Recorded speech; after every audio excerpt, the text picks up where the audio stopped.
Hello friends, રીપી લર્નિંગમાં હું પિયુષ વસાવા તમારું હાર્દિક સ્વાગત કરું છું. ગયા લેક્ચરમાં આપણે ઉપગ્રહનો પહેલો ભાગ જોયો હતો.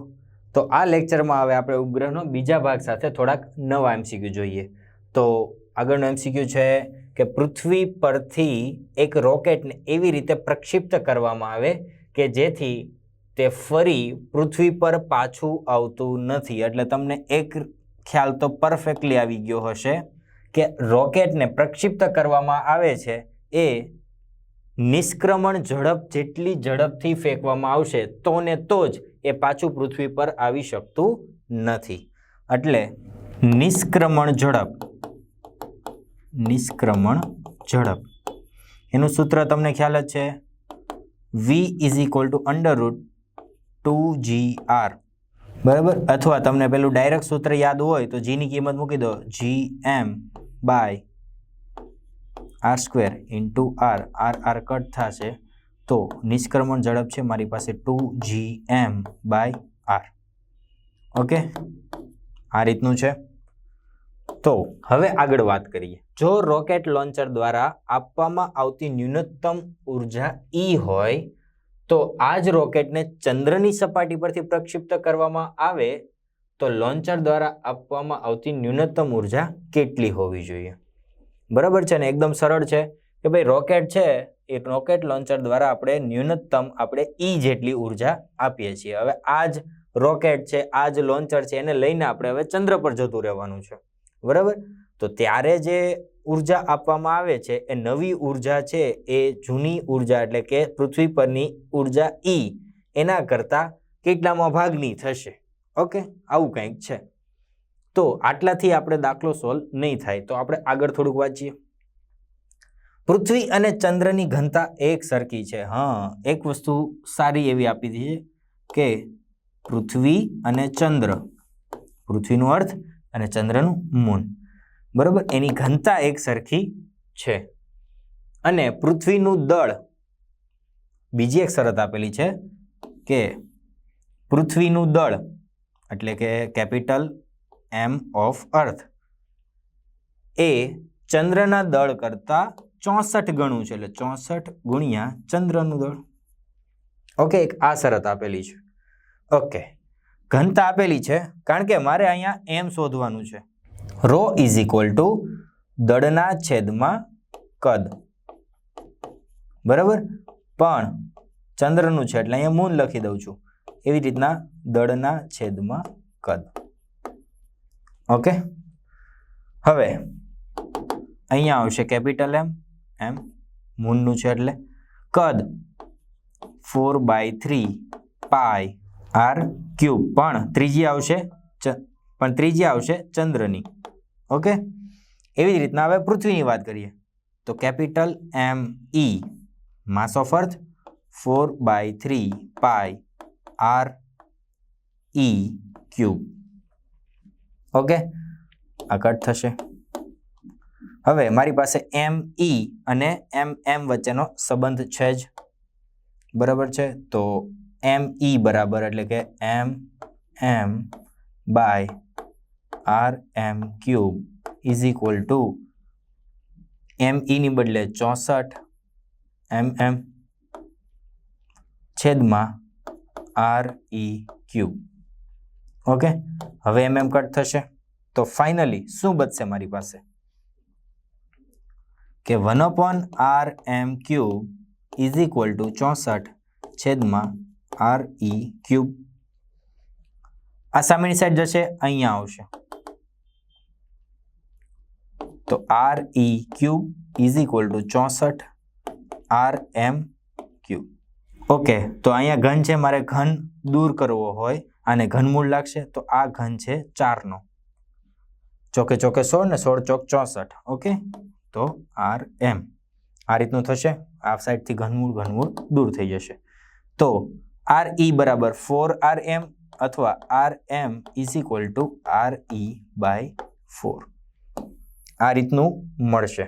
ઓકે, તો હવે થોડી કિંમતો આપને મળી ગઈ છે. તો હવે આ જે મારી પાસે નિષ્ક્રમણ ઝડપનું સૂત્ર છે એ પહેલા પૃથ્વી માટે લઈ લઉં.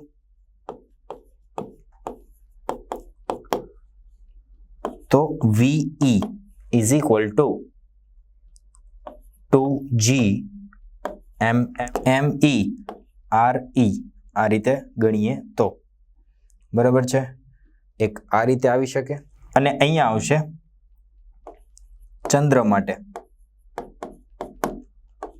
VM √ 2G MM by RM આ રીતનું આવશે.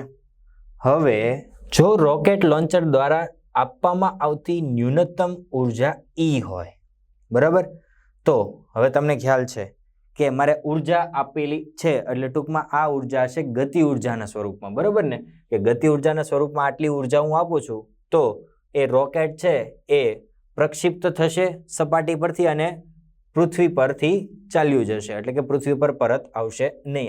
એટલે જે આપવામાં આવેલી ઉર્જા છે એ ગતિ ઉર્જાના સ્વરૂપમાં હશે બરાબર. તો જ્યારે પૃથ્વીની વાત કરું ત્યારે E of E 1/2 mVE² છેદમાં અહીંયા પણ છેદ કરી દો, અહીંયા ચંદ્રની વાત કરું છું બરાબર, જે આપણે મેળવવાનો છે કે ભાઈ ચંદ્રની સપાટી પરથી પ્રક્ષિપ્ત કરીએ ત્યારે ન્યૂનતમ ઉર્જા કેટલી હોવી જોઈએ બરાબર, 1/2 mVm². આ બધું નીકળી જશે. પૃથ્વીની સપાટી પર ઉર્જા E આપેલો છે, આને હું E' કહી દઉં છું જે આપણે શોધવાનો છે. VE² એટલે આનો વર્ગ થશે તો અહીંયા આવશે 2G M/RE ગુણ્યા આનો વર્ગ તો અહીંયા આવશે 2G MM, અહીંયા આવશે RM બરાબર. માફ કરજો, અહીંયા આવશે E, આ બંને નીકળશે એટલે ફાઇનલી ME RM છેદમાં RE MM આવું બચશે. ઓકે, હવે મારી પાસે જેટલી કિંમતો છે એ હું મૂકી દઉં છું બરાબર. મારી પાસે દળ નથી તો મારે દળ ફાઇન્ડ કરવું પડશે. ઓકે, તો મારી પાસે આ સૂત્ર છે એમાં હું સૌપ્રથમ જેટલી છે એ કિંમતો મૂકી દઉં છું. તો E/E' is equal two ME RM. મારી પાસે RM અને RE વચ્ચેનો સંબંધ છે જ બરાબર. તો RM ની કિંમત મૂકી દઉં છું. દળને અત્યારે હું એઝ ઇટ ઇઝ રાખું છું. ઓકે, RM એટલે RE/4 છેદમાં RE ગુણ્યા MM. ઓકે, RE કટ થશે તો ફાઇનલી ME/4 MM આવું બચશે. હવે મારી પાસે દળ નથી, દળ મારી માટે અજ્ઞાત છે, પરંતુ આપણે ઘનતાની એક વાત કીધેલી છે કે ઘનતા એક સરખી છે બરાબર. તો વળી પાછું એ જ ફોર્મ્યુલા અહીં લાગુ પાડશું દળના છેદમાં કદ વાળું. તો અહીંયા રો ઘનતા કહી દઉં છું અને છેદમાં એનું કદ 4π પૃથ્વી છે એટલે RE³ આવશે છેદમાં 4/3 પાઈ RM નો ક્યુબ આવશે. આ બંને કટ થશે, અહીંયા રો આવે, રો પણ કટ થશે. તો ફાઇનલી મારી પાસે બચશે એ હશે E/E' is equal two RE³ છેદમાં 4RM³. આ રીતનું કંઈક આવશે. હવે આ RE અને RM એ બે વચ્ચેનો સંબંધ પણ મેં તમને પહેલા મેળવી દીધેલો છે બરાબર, એટલે તમે મારી પર બ્લેમ ન કરી શકો, તે ભણેવું જ નથી. તો જોઈ લો, અહીંયા જ મેળવેલું છે અને મેં તૈયારી રાખેલું છે. તો E/E' is equal two RE³ that's one. RE³ ની બદલે હું 64 RM³ આવું મૂકી દઈશ છેદમાં 4 ગુણ્યા RM³. આ કટ થશે પણ મારે E' મેળવવાનો છે તો ઉલટાવી દઉં છું. તો E'/E ઇઝ ઇક્વલ ટુ 4/14 બરાબર.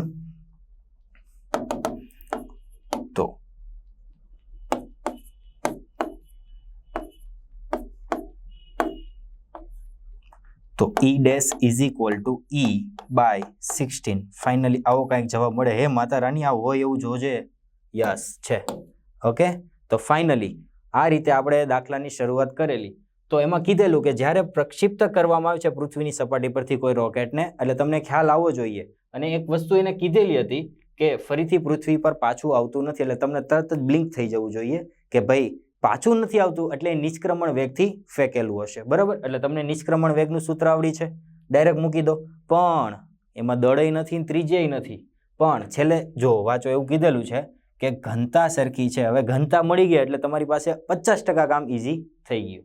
બરાબર, અને દળનો એક સંબંધ આપેલો છે કે પૃથ્વી 64 ગણી ચંદ્રના દળ કરતા ભારે છે. બરાબર, એ સમીકરણથી આપણે RM અને RE વચ્ચેનો સંબંધ મેળવ્યો. બરાબર, ત્યારબાદ તમને આ એક વસ્તુ પછી ત્યારે ફરી પાછી બ્લિંક થવી જોઈએ કે જ્યારે હું એને પ્રક્ષિપ્ત કરીને રોકેટને ફેંકું છું તો જે ઉર્જા આપેલી હશે મેં એ ગતિ ઉર્જાના સ્વરૂપમાં હશે. બરાબર, તો ગતિ ઉર્જા 1/2 mv². બરાબર, તો એ રીતે મેં ગુણોત્તર લઈ લીધો અને પછી જે રિલેશન હતા એ પ્રમાણે સાદુરૂપ આપ્યું.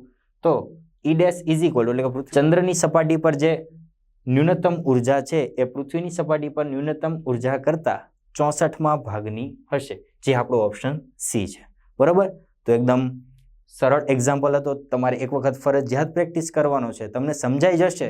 પરંતુ તમે જો એક વખત પ્રેક્ટિસ કરેલી હશે તો સાદુરૂપમાં એક નાની મિસ્ટેક પણ થતી હશે, એ તમે સોલ્વ કરી શકશો. ઓકે, તો આગળનો સવાલ જોઈએ. પૃથ્વીના કેન્દ્રની સાપેક્ષે અસરતું 99 બરાબર, એટલે પૃથ્વી બને તો હાલ તો. ઓકે, તમે કયો એમ. તો ભાઈ આ પૃથ્વીનું કેન્દ્ર, બસ તું કે એમ. પૃથ્વીના કેન્દ્રની સાપેક્ષે r ત્રિજ્યાના વર્તુળાકાર કક્ષામાં, એટલે r ત્રિજ્યાની વર્તુળાકાર કક્ષામાં m દ્રવ્યમાનનો એક ઉપગ્રહ, ચલો આ m દ્રવ્યમાનનો એક ઉપગ્રહ છે તો છે. સમાન દ્રવ્યમાનનો એક ઉલ્કા પૃથ્વીના કેન્દ્ર તરફ મુક્ત પતન કરી રહેલ છે અને આ ઉપગ્રહ સાથે ઉપગ્રહની ઝડપ જેટલી જ ઝડપથી ઉપગ્રહ સાથે અસ્થિતિ સ્થાપક અથડામણ અનુભવે છે. બરાબર, હવે એક ઉલ્કા આવે છે, અહીંયા ક્યાંકથી દૂરથી આવે છે. ચાલો ઉલ્કા આવી, આ એના કક્ષીય વેગમાં જઈ રહ્યો હતો. બરાબર, ત્યારે એનો કંઈક વેગ હતો, ચાલો એની ઝડપ હતી નહીં, ત્યારે વેગ હતો એમ નહીં, ત્યારે એની કંઈક ઝડપ v છે. બરાબર, તો હવે એક ઉલ્કા આવે છે અને પૃથ્વીના કેન્દ્ર તરફ મુક્ત પતન કરી રહેલ છે. બરાબર, એટલે એમનો જે ઉલ્કા આવે છે, જેને હું ઉલ્કાના જ કલરથી બતાવું છું, આમથી આમ ઉલ્કા આવે છે અને આની જોડે અથડાય છે. બરાબર ને, એના જેટલી જ ઝડપથી, એટલે એ કંઈક આમ હશે તો એની દિશા કંઈક આ તરફની હશે. બરાબર, અને એના જેટલા ઝડપથી, અહીંયા v ઝડપ હતી તો અહીંયા પણ v ઝડપ સાથે અસ્થિતિ સ્થાપક અથડામણ અનુભવે છે અને આ ઉપગ્રહ સાથે જોડાઈ જાય છે. બરાબર, એટલે અહીંયા સુધી આવતી નથી, અમે માત્ર દિશા બતાવી છે. તો આની સાથે જોડાઈ જાય છે. આમાં બે સિચ્યુએશન આવશે, એક અથડામણ પહેલા અને બીજું આવશે અથડામણ બાદ. ઓકે, તો અથડામણ પહેલાની વાત કરીએ તો એક ઉલ્કા આવે છે. બરાબર, ઉલ્કા આવે છે અને પૃથ્વીના કેન્દ્ર તરફ ગતિ કરી રહી છે. તો ઉલ્કાનું દ્રવ્યમાન કેટલું, તો એ આપેલું છે તો કે નહીં, પણ એમ કીધેલું છે કે m દ્રવ્યમાનનો એક ઉપગ્રહ છે અને સમાન દ્રવ્યમાનનો એક ઉલ્કા, એટલે કેપિટલ M દળ થશે ઉલ્કાનું. બરાબર, અને એની ઝડપ v અને એની દિશા કંઈક આ તરફની, એટલે કે I. બરાબર છે, પ્લસ અથડામણ પહેલાની વાત કરું છું, ઉપગ્રહની વાત કરીએ તો ઉપગ્રહનું દ્રવ્યમાન m, એની ઝડપ v અને એની દિશા ઉપરની તરફ, એટલે જે કહી દઉં છું. બરાબર છે, હવે અથડામણ બાદ શું થાય છે તો કે અસ્થિતિ સ્થાપક અથડામણ અનુભવે છે અને આ ઉપગ્રહ સાથે જોડાઈ જાય છે. એટલે ઉલ્કા જોડાઈ જાય તો એનું દ્રવ્યમાન થઈ જશે 2m. બરાબર, ઓકે, અને એની ઝડપ હવે કંઈક v' જેટલી થઈ જશે. વેગમાન સંરક્ષણના નિયમ મુજબ pi અને pf ઇનિશિયલ અને ફાઇનલ, એટલે કે પ્રાથમિક અને અંતિમ અથડામણ પહેલા અને અથડામણ બાદ વેગમાનનું સંરક્ષણ થાય છે. એટલે capital mvi plus mvj is equal to 2mv V dash.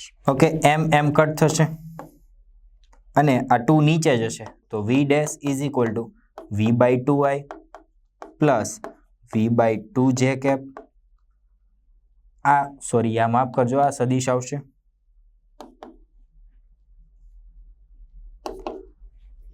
Okay, હવે મારે આ વી નું મૂલ્ય જોતું હોય તો તમને ખ્યાલ છે અંડર રૂટ પહેલાનો વર્ગ એટલે કે V square by 4 plus V square by 4 બેયનો સરવાળો કરીએ તો વી સ્ક્વેર બાય 2 તો આવશે વી બાય અંડર રૂટ 2.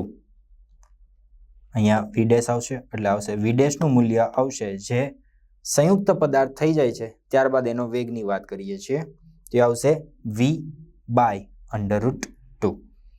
બરાબર છે. હવે એક કામ કરું છું, હું ઉપર નીચે અંડર રૂટ વડે એટલે કે 1/2 કરી દઉં છું. ઓકે, તો વી અહીંયા તમને ખ્યાલ છે કે કક્ષીય વેગ છે તો under root gm by r અને અહીંયા 2. બરાબર, તો કંઈક આ રીતનું આપણે નવું મળે છે. તો હવે આપણે ઓપ્શન જોઈએ કે r ત્રિજ્યાના તેના તે જ વર્તુળાકાર કક્ષામાં ગતિ કરશે તો એ વાત ખોટી છે, એનું એ જ મૂલ્ય આવેલું નથી. જુદી ત્રિજ્યાની બીજી વર્તુળાકાર કક્ષામાં ગતિ કરશે તો હા એ કહી શકાય. બરાબર ને, કે પેલા આ જે વેગથી ગતિ કરતું હતું એનું અડધું મૂલ્ય થઈ ગયું એટલે એનો વેગ અડધો થઈ ગયો અને વેગ અડધો થઈ જાય એટલે ટૂંકમાં અહીંયા કંઈક આમ અંદરની તરફ ગતિ કરવા લાગશે. તો ઓપ્શન બી છે એ રાઈટ આન્સર છે. બરાબર, આનો તો કોઈ પ્રશ્ન નથી આવતો. એવી રીતે કે જેથી પૃથ્વીના ગુરુત્વ ક્ષેત્રથી અનંત સુધી છટકી જાય. બરાબર, તો તમે જોઈ શકો કે કાંઈ નિષ્ક્રમણ ઝડપ જેટલી એની ઝડપ નથી. બરાબર, જો અહીંયા નિષ્ક્રમણ ઝડપ જેટલી ઝડપ મળી જાત તો ડી ઓપ્શન હોત અને ઉપવલય કક્ષામાં ગતિ કરે એનો તો કોઈ પ્રશ્ન જ નથી. એટલે આ રીતનો બહુ કન્સેપ્ચ્યુઅલ ક્વેશ્ચન હતો. બરાબર, એકદમ સરળતાથી આપણે સોલ્વ કરી દીધો. આગળનો સવાલ જોઈએ. એક એમ દળનો ઉપગ્રહ પૃથ્વીની આસપાસ વર્તુળાકાર કક્ષામાં વી વેગથી ભ્રમણ કરે છે. બરાબર, હવે મારી પાસે દળ છે અને વેગ છે તો ગતિ ઉર્જાનું સમીકરણ મને મળી જાય. ગતિ ઉર્જા k is equal two 1/2 mv². બરાબર છે, અને તેની કુલ ઉર્જા ખાલી જગ્યા હશે. તો મેં તમને એક વસ્તુ શીખવાડેલી ઉપગ્રહની થિયરી વખતે અને મેં કીધેલું કે આ ખાસ મોઢે કરજો અને તમારી ડાયરીમાં લખવા મેં કીધેલું. તો k is equal two -u/2 -u/2 is equal two -e. આ સંબંધ એક મેળવવા મેં તમને નહીં, આ એક સંબંધ મેં તમને યાદ રાખવા કીધેલો તો જો એનો ઉપયોગ તમે સારી રીતે કરી શકો. તો k is equal two 1/2 mv². મારે શું જરૂર છે? કુલ ઉર્જા એટલે કે -e. બરાબર, આ માઇનસ સામે ગુણાય તો e is equal two -1/2 mv². તો option D is correct option. બરાબર, તો આ એક નીટમાં પૂછેલો બહુ સારો ક્વેશ્ચન હતો. મેં ત્યારે તમને કીધેલું પણ કે આ તમારે નીટ વાળાએ ખાસ મોઢે કરવાનું છે. એટલે આ રીતનો એકાદો સવાલ આવી જાય તો આપણે ગભરાવાની જરૂર ના રહે. આગળનો સવાલ જોઈએ. બે ઉપગ્રહો A અને B ના દળ અનુક્રમે m અને 2m છે અને પૃથ્વીની ફરતે A એ r ની ત્રિજ્યાની કક્ષામાં અને B એ 2r ત્રિજ્યાની વર્તુળાકાર કક્ષામાં ગતિ કરે તો ગતિ ઉર્જાનો ગુણોત્તર. તો સૌથી પહેલા બે વસ્તુ લખી દઈએ કે એક ઉપગ્રહ A ની વાત છે, બીજો ઉપગ્રહ B ની વાત છે. બરાબર છે, તો ઉપગ્રહ A નો દળ આપણે આપેલું છે m, તો ત્યારે ઉપગ્રહ B નું દળ છે 2m. બરાબર છે, અને વર્તુળાકાર કક્ષાની વાત કરીએ તો ઉપગ્રહ A ની વર્તુળાકાર કક્ષા છે એ છે કેપિટલ R અને B ની વર્તુળાકાર કક્ષા છે કેપિટલ 2R. બરાબર છે, આ રીતનું આપણે આપી દીધું છે. તો ગતિ ઉર્જાઓનો ગુણોત્તર હવે તમને ખ્યાલ છે જ બહુ સારી રીતે કે ઉપગ્રહની ગતિ ઉર્જા એટલે કોઈ પૃથ્વીની આસપાસ પરિભ્રમણ કરતો ઉપગ્રહ હોય તો આ બંને ઉપગ્રહોની ગતિ ઉર્જાનો ગુણોત્તર, હવે તમને ખ્યાલ છે કે પૃથ્વીની આસપાસ કોઈ વર્તુળાકાર કક્ષામાં ઉપગ્રહ પરિભ્રમણ કરી રહ્યો હોય તો તેની ગતિ ઉર્જાનું સૂત્ર આપણે કે લખતા હોય છે, પણ આપણે અહીંયા ટી આપેલું છે તો ટી લખશું. T is equal to gm small m by 2r. Okay, તો ઉપગ્રહ એ ની વાત કરું તો ઉપગ્રહ એ વખતે આ સૂત્ર ટી એ થશે. જી પૃથ્વીનું દળ તો કેપિટલ એમ જ રહેશે, પણ સ્મોલ એમ ની બદલે આપણે એ વખતે સ્મોલ એમ રહેશે બાય 2 અને ત્રિજ્યા કેપિટલ આર રહેશે. સેમ ટુ સેમ ઉપગ્રહ બી ની વાત કરું તો ટીબી એટલે ઉધરસ વાળી નહીં ભાઈ, હા ટીબી. જી કેપિટલ એમ તો એ જ રહેશે, પણ ઉપગ્રહનું દળ 2m થઈ જશે છેદમાં 2 આર ને બદલે આવશે 2r ગુણ્યા 2r. બરાબર, આ પાછું કટ થઈ જશે તો ટીબી મારી પાસે ફાઇનલી બચશે gm small m by 2r. આ બંને તો મૂલ્ય સેમ આવ્યા. બરાબર, તો હવે કોઈ શંકાને સ્થાન નથી. આપણે TA is equal two TB લખી શકીએ, અથવા તમે ગુણોત્તર લેશો તો બધું ઉડી જવાનું છે, એટલે આપણે TA TB લખીએ, પણ આપણે તો ગુણોત્તર જોઈએ છે તો TA by TB is equal to 1. Yes, option C is correct option. બરાબર, જો તમને આ સૂત્ર આવડતું હશે તો આ દાખલો એકદમ ઇઝીલી તમે સોલ્વ કરી શકશો. એક ઉપગ્રહ v જેટલી અચળ વેગથી એક વર્તુળાકાર કક્ષામાં પૃથ્વીની ફરતે ભ્રમણ કરે છે. એક m દળ ધરાવતા પદાર્થને ઉપગ્રહ પરથી એવી રીતે ફેંકવામાં આવે કે જેથી તે પૃથ્વીના ગુરુત્વાકર્ષણના ખેંચાણથી મુક્ત થઈ જાય. તો મુક્ત કરવાના સમયે તેની ગતિ ઉર્જા ખાલી જગ્યા હશે. તો આકૃતિ બનાવીએ કે એક પૃથ્વી છે, એની આસપાસ એક ઉપગ્રહ છે. તો આ રીતનો કંઈક ઉપગ્રહ છે. એ v જેટલી અચળ વેગથી વર્તુળાકાર કક્ષામાં પૃથ્વીની ફરતે ભ્રમણ કરે છે. ઓકે, આ રીતે ભ્રમણ કરે એટલે એનો ટૂંકમાં કક્ષીય વેગ મારી પાસે છે. તો કક્ષીય વેગ v is equal to gm by r. Okay, તો આગળ વધીએ. તો હવે કોઈક મારા જેવા વ્યક્તિ એવું કીધું કે m દળ ધરાવતા પદાર્થને ઉપગ્રહ પરથી એવી રીતે ફેંકો કે પૃથ્વીના ગુરુત્વાકર્ષણના ખેંચાણથી મુક્ત થઈ જાય. બરાબર, તો હવે હું પૃથ્વીની સપાટી પર ઉર્જા સંરક્ષણના નિયમ મુજબ, તો ઉર્જા સંરક્ષણનો નિયમ ધારો કે અહીંયા આ પૃથ્વી છે, m દળ ધરાવતા પદાર્થને ઉપગ્રહ પરથી એવી રીતે ઉપગ્રહ પર m દળ ધરાવતો પદાર્થ હું ફેંકું છું.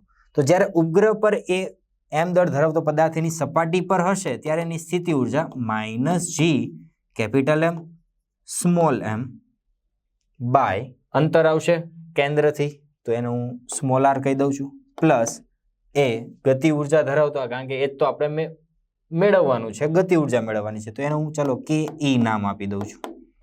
ઓકે, અને ગુરુત્વાકર્ષણના ખેંચાણથી મુક્ત થઈ જશે એટલે કે અનંત અંતરે જતો રહેશે. તો અનંત અંતરે જાય એટલે ત્યાં ગતિ ઉર્જા શૂન્ય બને અને કોઈ પણ પ્રકારનું ક્ષેત્ર હાજર નથી, જેના કારણે એ ક્ષેત્ર પણ શૂન્ય બને એટલે કે સ્થિતિ ઉર્જા પણ શૂન્ય બનશે. બરાબર, આ સામેની સાઈડ આવી જાય પ્લસ થઈ જશે. બરાબર ને, તમે મેથ્સમાં શીખો જ છો. તો g capital M small m by r. Okay, પણ આવું મારી પાસે કંઈ છે નહીં, તો મારે ઓપ્શનમાં જે વસ્તુ છે એ હું લાવવાનો પ્રયત્ન કરું છું. કોઈ બોલશે નહીં કે સર પાટિયા બેસાડે છે, એવું નથી, જે છે એવું જ હું કરું છું. કે જે મારે મેળવવાનું છે. બરાબર છે. હવે તમને કક્ષીય વેગ ખ્યાલ છે, એ જ વસ્તુ આપને આપેલી છે, તમને એક ઘૂઘરો આપીને કહી દીધું છે કે ચાલો આ ઓપ્શન ફાઇન્ડ કરો. તો હવે આ જ ઘૂઘરાનો ઉપયોગ કરીએ. આમાં આપણે એવું તે શું કરીએ, અહીંયા માફ કરજો કેપિટલ આર ની સ્મોલ આર આવશે. બરાબર છે. તો તમને ખ્યાલ છે, જે હું આ પોટલી બનાવીને લખું છું, યસ, એ પોટલી જો કક્ષીય વેગ જેવી જ દેખાય છે, પરંતુ અંડરરૂટ છે, તો હું એક રિવર્સ પ્રોસેસ પણ કરી શકું, gm/r એનો વર્ગ કરી દઉં ઇન્ટુ સ્મોલ m. બરાબર ને? જો તમે આને વર્ગ અને વર્ગમૂળ ઉડાડી દો તો પાછું પેલું જ મળી જશે. ઊંધી પ્રોસેસ કરી, બરાબર? બધા કરે જ છે, મેં કર્યો એમાં કઈ વાક નથી મારો. પણ આ શું છે? કક્ષીય વેગ v છે, તો કાઇનેટિક એનર્જી v² ગુણ્યા m, એટલે કે v² ઇન્ટુ m. આવો કંઈક જવાબ હોવો જોઈએ. યસ, ઊંધું લખેલું છે mv². આ B option is correct option. બરાબર? તો માત્ર કક્ષીય વેગનું સૂત્ર તમને ખ્યાલ હોય અને થોડીક સમજણ શક્તિ હોય તો તમે સારી રીતે આ એક્ઝામ્પલ સોલ્વ કરી શકો. શું કીધેલું કે ભાઈ પૃથ્વીની આસપાસ કોઈ r ત્રિજ્યાની વર્તુળાકાર કક્ષામાં એક ઉપગ્રહ પરિભ્રમણ કરી રહ્યો છે. હવે કોઈ લખણ ખોટો આવે છે અને ઉપગ્રહ પરથી એક m દળ ધરાવતો પદાર્થને ફેંકે છે. હવે કોઈ બાહુબલી જેવો કે એટલા જોરથી ફેંકેલો છે કે અનંત અંતરે જતો રહે છે. બરાબર? તો અનંત અંતરે જતો રહે તો શૂન્ય આવશે અને પૃથ્વીની સપાટી પર સ્થિતિ ઉર્જા -g(m)r પ્લસ જે આપણે ગતિ ઉર્જા આપીએ છીએ એ. ગતિ ઉર્જા મેળવવાની છે આપણે, જે આપણે ખાલી જગ્યામાં આપણે જવાબ સ્વરૂપે મેળવવાની છે. તો એને કરતા બનાવે તો આ સામેની સાઈડ જશે. પણ આવો કોઈ ઓપ્શન મારી પાસે છે નહીં, પરંતુ મારી પાસે કક્ષીય વેગ તો છે ને, તો હું એક ઊંધી પ્રોસેસ કરીશ, આને અંડરરૂટના વર્ગમાં લઈશ. બરાબર? તો પણ આ તો મળી ગયું ને, એ તો v નું મૂલ્ય છે, તો v² ઇન્ટુ m. તો option B is my correct option. Okay, તો આગળનો સવાલ જોઈએ કે પૃથ્વીની સરેરાશ ત્રિજ્યા r છે, પૃથ્વી પોતાની ધરી પરની ઝડપ ઓમેગા આપેલી છે અને પૃથ્વીની સપાટીના ગુરુત્વને કારણે પ્રવેગ g હોય તો ભૂસ્થિર ઉપગ્રહની કક્ષાની ત્રિજ્યા કેટલી હશે? તો સ્વાભાવિક એકદમ સરળ વાત છે. પૃથ્વી છે મારી પાસે, એની સરેરાશ ત્રિજ્યા r આપેલી છે અને પોતાની ધરી પર, એટલે સમજી લો આ પોતાની ધરી હોય તો થોડુંક એડજસ્ટ કરી લેજો આકૃતિમાં, ઓમેગા ઝડપથી ફરી રહી છે. તો પૃથ્વીની સપાટીના ગુરુત્વને કારણે મળતો પ્રવેગ છે, એ પ્રવેગને આપણે કહી દીધું છે કે સ્મોલ g છે. તો ભૂસ્થિર ઉપગ્રહની કક્ષાની ત્રિજ્યા કેટલી હશે? તો આ કંઈક આ રીતે આમ ભૂસ્થિર ઉપગ્રહ પરિભ્રમણ કરી રહ્યો હોય તો એને ધારો કે હું સ્મોલ r કહી દઉં છું. બરાબર છે? આકૃતિ સમજાઈ ગઈ હશે. તો હવે આપણે ગણતરી તરફ આગળ વધીએ. તો ભૂસ્થિર ઉપગ્રહ વર્તુળાકાર માર્ગે પરિભ્રમણ કરી રહ્યો છે. બરાબર? એટલે કે એની પાસે કંઈક કેન્દ્રગામી બળ હશે અને સ્વાભાવિક વાત છે, એ કેન્દ્રગામી બળ આ ભૂસ્થિર ઉપગ્રહનું દળ છે અને ત્રિજ્યા, કક્ષાની ત્રિજ્યા છે સ્મોલ r. બરાબર? આ કેન્દ્રગામી બળ એ ગુરુત્વાકર્ષી બળ પૂરું પાડતું હશે. તો કેપિટલ G, કેપિટલ M, જ્યાં કેપિટલ M એટલે પૃથ્વીનું દળ, સ્મોલ m ઉપગ્રહનું દળ અને બંને વચ્ચેનું અંતર એટલે કે r². Okay, small m cut થશે, એક r કટ થશે, તો ફાઇનલી મારી પાસે આવે છે v² = gm/r. ઓકે, પણ મારી પાસે ઓમેગા છે તો તમને ખ્યાલ છે કે આપણી પાસે એક સમીકરણ છે v = r ઓમેગા. ઓકે, તો એ અહીંયા હું મૂકી દઉં. તો એનો વર્ગ છે, તો આનો વર્ગ હોય તો આ બંનેને વર્ગ પણ લાગે, તો r² ω² = gm/r. ઓકે, મારે શું જોઈએ છે? કક્ષાની ત્રિજ્યા એટલે કે r જોઈએ છે, તો આનું સામે ગુણી દઉં અને ઓમેગાને નીચે લઈ લઉં છું, તો આ થશે r³ gm/ω². આ રીતનું થશે. ઓકે, તો r³ = gm/ω². આવું કંઈક મારી પાસે હોય, પણ આવો કોઈ ઓપ્શન નથી. ઓપ્શનના તમે જોઈ શકો કે g ના ફોર્મમાં છે, એટલે કે સ્મોલ g ના ફોર્મમાં છે. તો આને પણ મારે સ્મોલ g ના ફોર્મમાં લાવવું પડે, તો હું શું કરીશ? ઉપર નીચે r² વડે ગુણી દઉં છું. ઓકે, તો હવે તમે આ જે મેં પોટલી બનાવેલી છે, એ પોટલી જોવો તો શું છે? તો કે સ્મોલ g છે. ઓકે, તો R cube is equal to small G capital R square by omega square. Okay, હવે આ તો મને આર ક્યુબ મળ્યું ને, મારે તો ખાલી આર જોઈએ છે, તો એ સામેની સાઈડ જશે તો 1/3. ઓકે, એકદમ સરળ જ છે. આવો કોઈ ઓપ્શન છે ખરો? તો આ લગભગ જો આ ઓપ્શન છે small G R square by omega square raise to 1/3, એટલે કે option A is correct option. Okay, તો એકદમ સરળ વાત જ હતી. ભુજથી ઉપગ્રહ વર્તુળાકાર માર્ગે પરિભ્રમણ કરી રહ્યો હતો, તો એ ને જરૂરી કેન્દ્રગામી બળ એ ગુરુત્વાકર્ષી બળ પૂરું પાડશે. બરોબર, આપણે વી ને કરતા બનાવ્યો. આપણી પાસે કોઈ કક્ષીય ઝડપ નથી, પરંતુ આપણે ઓમેગા આપેલો છે, તો આપણી પાસે વી બરાબર આર ઓમેગા એવું એક સમીકરણ છે. વી સ્ક્વેર છે તો આને બંનેને સ્ક્વેર કરી દીધો. આપણે આર મેળવવાનો છે, કક્ષાની ત્રિજ્યા મેળવતો એને કરતા બનાવેલો છે. ફાઇનલી મને એક જવાબ મળે છે, પરંતુ તમે ચારે ઓપ્શનમાં જોઈ શકો કે સ્મોલ જી ના ફોર્મમાં છે, તો મારે આને સ્મોલ જી ના ફોર્મમાં લાવવું પડે. તો ફાઇનલી મને આ સમીકરણ મળી ગયું. તો આર જોઈતો હોય તો આ ક્યુબ છે એને કાઢવા માટે મારે ઘનમૂળ લેવું પડે, એટલે 1/3. ઓકે, તો ઓપ્શન એ કરેક્ટ ઓપ્શન છે. તો આજે આપણે ઉપગ્રહના એક થોડા નવા એમસીક્યુ સાથેનો ભાગ જોયો. આગળ આપણે ઉપગ્રહનો ત્રીજો ભાગ અને થોડાક નવા એમસીક્યુ સાથે મળીશું. ત્યાં સુધી લખતા રહો, વાંચતા રહો, મહત્તમ એમસીક્યુ સોલ્વ કરો, અને કોઈ પણ તકલીફ જણાય તો રીપીનો સંપર્ક કરો. All the very best.